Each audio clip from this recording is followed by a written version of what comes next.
Hello, everybody. Welcome. And I am so excited to be here with you all this evening. I cannot tell you enough how relieved I am to be on break tomorrow. And I am also getting prepared for WIDA testing. So we officially start this week. And so I am so excited about getting prepared, diving in, getting it over with, and just seeing how well my students do on it. So I'm really excited. So I want to thank you all for joining me today. In today's session, I'm going to share some lesson ideas that you can use during testing season. Now, before we get it started, I wanted to share with you all a teacher win.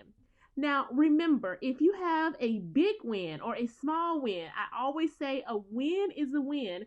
I want you to share those with me. You can share them in our private Facebook group, My Adventures in ESL, or you can email me at millie@myadventuresinESL.com and I will share them on our podcast. Now, today's win comes for Anna, and Anna shared her win in our group, and she said that she was so stoked about having her Hebrew-speaking English learners to be able to join her mainstream writing classroom for the second semester. That is amazing. I can only imagine how confident her students feel about joining that mainstream classroom, and thank you, Anna, for sharing that win.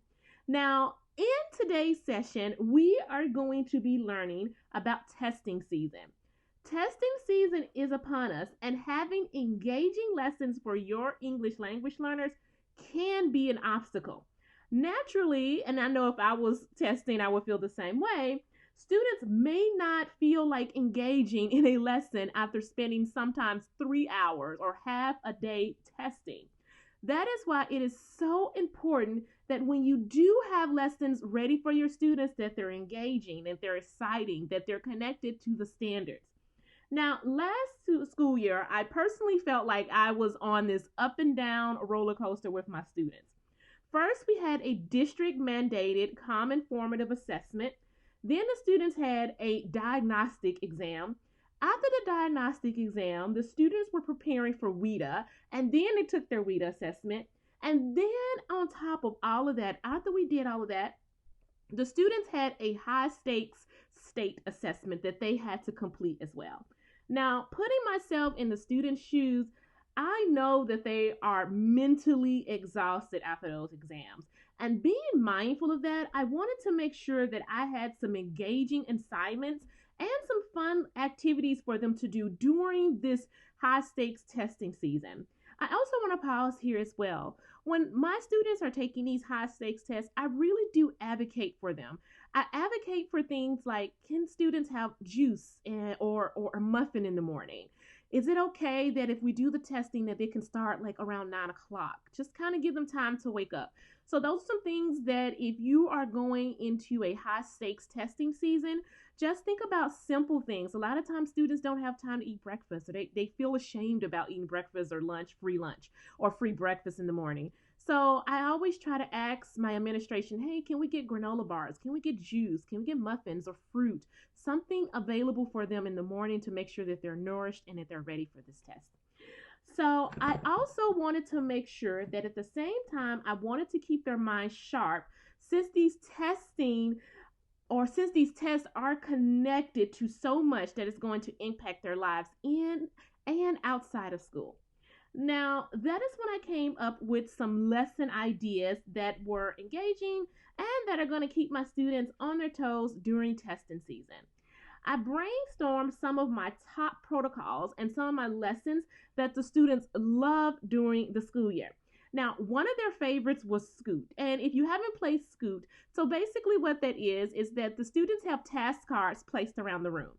I set a timer and I say, okay, you have 1 minute or 2 minutes to read the task card, or 3 minutes, however much time you want to give them to read the task card. Answer the questions on the task card answering sheet. When I say scoot, you get up and you move to the next task card. And this was one of their favorite activities. I had scoot task cards for spelling, punctuation, reading skills. You can even do it for math. I mean, you can make task cards out of anything. And there are just so many free task cards out there on Teacher Pay Teacher, on I found a lot of messaging boards where there were free task cards. So it was such a really engaging activity. It got the students moving. It was fun. And I loved doing it during testing season. I also reflected during this time on how the students participated in project-based learning activities. The students love working in teams and completing tasks. If you all have not heard of something, it's something like WebQuest, where you have a list of fun activities the students do, and you say, okay, go here to this website, complete this activity, write the date, write your name, and then move on to the next activity. It's really cool. I cannot think of the name of what it's officially called, but I'll make sure to post that in the show notes and on the website so you can have the official name. But it is a really great activity that I use with my students. I also, like I said, they use project-based learning activities, which was so much fun. And also, one of my coworkers during this time, as I was reflecting, she suggested some educational games after testing, like Kahoots or quizzes games centered around grammar, vocabulary, and you should also see how the students get so hyped during these games. I mean, they love playing these games, and it was a really fun thing to do after we finished testing, before we test, to just get the students on their toes, to stay sharp. It was really great. So those are some of the things that I reflected on that I implemented in my classroom. Now, you're probably wondering how you can create some engaging lessons for your ELLs during testing season. One of the first things that I want to encourage you to do is incorporate lessons that require some type of movement, like I did for my activity with Scoot. This requires the students to kind of stretch and stand up and move around. And you can use these activities to focus on a specific skill that they may be tested on during the exam. I would also suggest during this time provide them with an opportunity to talk and work with a partner and also collaborate. The second strategy that I want to give you for a lesson is set up a research project or a project-based learning activity for your English language learners. Will give your ELLs the opportunity to learn more about a topic they love. You can also have them present on the topic. As the students are presenting, you can have the students listen, take notes, provide feedback. And I also want to encourage you to still provide structure and independence during this lesson. And what I mean by that is that when you do one of these lessons where you're doing project-based learning or you're doing a research project, you set up the structure around it. Set up the questions, set up what they're researching. Don't just say, hey, I'm giving you a project to research on sharks. Go research it. Set up the structure for it so the students will know what is expected of them, what they're looking for, and this also still provides the students with some independence during these lessons as well. Now, the next thing that I want to encourage you to do is that after testing, students can play games that are educational and focus on key skills. It is even better if you can take these games and align them to whatever your state standards are. If you are learning complex sentences, for example, then you can create a game on Kahoot or quizzes. If you are learning important reading skills like making inferences or main idea, then you can still create games on quizzes or Kahoot. Also, I want to add, students love competitive play. So this is such a fun activity that you can do with your ELLs. And I have a special bonus.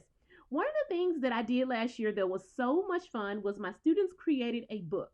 Now, around this time of year, and I saw them today at Target, they usually have blank books in the dollar section. And what you can do is you can usually get a pack of books between $1 and $1.50. And they usually have them come in a pack of 8. And then you can use these books during testing season to have your students write a book of poetry. You can have them write an autobiography, a narrative. You can have, the opportunities are just endless what you can do with these books. You can have on one side, they have their story, and on the other side, they have a photo or a picture they've drawn to go with their story. And this is a great activity. That is one thing that I'm going to be doing during testing season. It also reinforces a lot of skills. A lot of high stakes state assessments have writing on them. So it is a great opportunity that you can use to reinforce a lot of writing skills for your ELLs as well. Now, here are your next steps. I want you to take a look at your testing calendar for the upcoming school year and look and see when you're testing, so that way you can start preparing some lessons for your ELLs after the test, before the testing season, that align with it, that are engaging and fun. And then use some of these lesson ideas that you learned in today's show. If you want to plan some games, if you want to do a activity based on movement, if you want to do a project-based learning activity, start to plan those out. Have those in a toolbox, have those ready to go. And it will really motivate your students and just kind of decompress after a long testing season and while you're in the testing season. So, what I would like for you all to do is I want you all to share some of your favorite activities that you use during testing season. What are some favorite lessons that you have using? Definitely go to www.myadventuresinESL.com and post those there. You can also share those in our private group as well. That's linked below. And so, once again, I want to thank you for stopping in today. If you have questions or comments, please email me at millie@myadventuresinESL.com. Once again, thank you, and you all have a fantastic week. Bye.